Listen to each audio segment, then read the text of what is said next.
అయితే Nellore corporation delimitation పై high court stay విధించడం ప్రస్తుత పాలక వర్గానికి పెద్ద షాక్ అనే చెప్పాలి. డివిజన్లను 54 నుంచి 72కు పెంచే ప్రక్రియలో నిబంధనలు ఎలా ఉల్లంఘించారని వైసీపీ కార్పొరేటర్ కోర్టును ఆశ్రయించారు.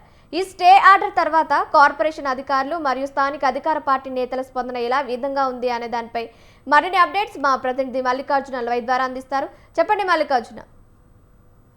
Good morning Kavya. అయితే నెల్లూరు కార్పొరేషన్ అధికారులకు కానీ అలాగే అధికార పార్టీకి షాక్ తగిలిందని చెప్పవచ్చు, హైకోర్టు షాక్ ఇచ్చిందని చెప్పవచ్చు. ఎందుకంటే 54 డివిజన్లను 72 డివిజన్లకు మార్పు చేయడానికి అధికారులు డివిజన్ల పునర్విభజన చేస్తున్న నేపథ్యంలో అయితే ఇటు వైసీపీకి సంబంధించిన నేతలు కానీ అలాగే కార్పొరేటర్లు కానీ కమిషనర్ దృష్టికి కూడా తీసుకెళ్లారు. పునర్విభజనలో తేడాలు ఉన్నాయి, అలాగే తమకు అనుకూలంగా ఉన్న ఓటర్స్ మాత్రం వేరే డివిజన్ లో మార్పులు చేస్తూ ఇష్టారాజ్యంగా చేస్తున్నారు. దానివల్ల లబ్ధి చేకూరేందుకు అధికార పార్టీకి లబ్ధి చేకూరేందుకు అధికారులు ప్రయత్నిస్తున్నారు. దాని మీద దృష్టి సారించి దాన్ని మరలా సరిచేయాలని కూడా వాళ్ళు సూచించారు. అయితే గత నెలలో 22వ తేదీ వాళ్ళు అది కమిషనర్ దృష్టికి Nellore municipal corporation Y Nandan దృష్టికి అయితే తీసుకెళ్లి విజ్ఞాపన పత్రం కూడా అందజేశారు. 13వ డివిజన్ కార్పొరేటర్ ఊటుకూరు నాగార్జున, అలాగే వైసీపీకి యూత్ జిల్లా అధ్యక్షుడిగా ఉన్నారు. ఆయనతో పాటు 14వ డివిజన్ అదే 16వ డివిజన్ సంబంధించి శ్రీకాంత్ రెడ్డి, అలాగే కొందరు వైసీపీ నేతలు కూడా కార్పొరేటర్లు కూడా కమిషనర్ దృష్టికి తీసుకెళ్లారు. అయితే దాదాపుగా 20 రోజులుగా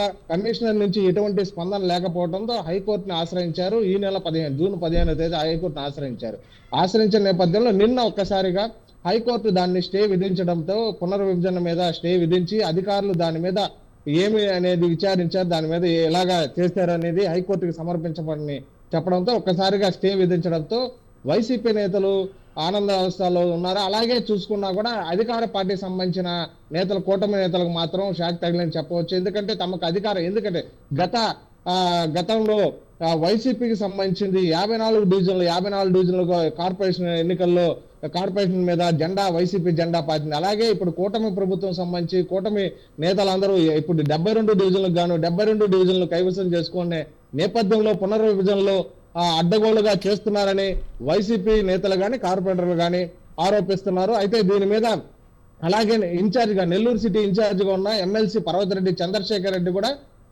పెద్ద ఎత్తున ఉద్యమం కూడా చేశారు. అలాగే కలెక్టర్ దృష్టికి కానీ అలాగే కమిషనర్ దృష్టికి కూడా తీసుకెళ్లారు. అయితే ఇంతవరకు దాని మీద ఎటువంటి చర్యలు తీసుకోకపోగా అధికార పార్టీకి సంబంధించి నేతలు ఆ విధంగా పనిచేస్తున్నారని కూడా ఆరోపించారు. అయితే అధికారులు మాత్రం ఏంటంటే అధికార పార్టీకి సంబంధం లేకుండా ఏ పార్టీతో తమకు సంబంధం లేదు, ప్రభుత్వం ఎన్నికల కమిషన్ ఏ విధంగా నిర్ణయించిందో ఆ విధంగా తాము పనిచేస్తామని మాత్రం అధికారులు చెప్తున్నారు. అయితే దీని మీద మాత్రం వైసీపీ నేతలు కానీ కార్పొరేటర్లు కానీ తీవ్ర స్థాయిలో మండిపడ్డారు. అయితే ఆ మండిపాటు హైకోర్టును ఆశ్రయించడంతో హైకోర్టు మాత్రం ఆ నెల్లూరు కార్పొరేషన్ పునర్విభజన మీద స్టే విధించడంతో అధికార పార్టీకి మాత్రం గట్టి షాక్ తగిలింది. అయితే కూటమి నేతలు కూడా ఆ అధికారులకు సంబంధించి పునర్విభజనకి ఏ విధంగా చేశారు ఏంటి అనేది దాన్ని హైకోర్టు సమర్పించిన తర్వాత నెక్స్ట్ స్టెప్ ఏంటి అనేది అధికార పార్టీకి సంబంధించిన వారు నిర్ణయించే అవకాశం ఉంది. అయితే ఇప్పటికి నెల్లూరు సిటీకి సంబంధించి 8 డివిజన్లు, అదే నెల్లూరు రూరల్ సంబంధించి 26 డివిజన్లు ఉన్నాయి.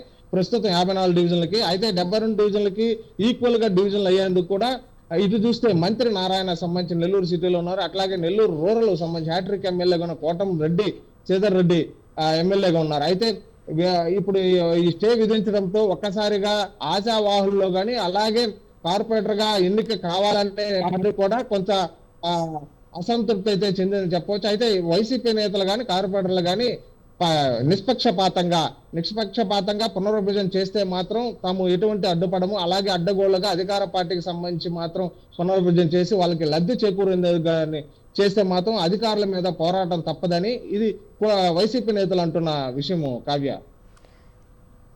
Thank you Mallikarjuna, thank you for the updates.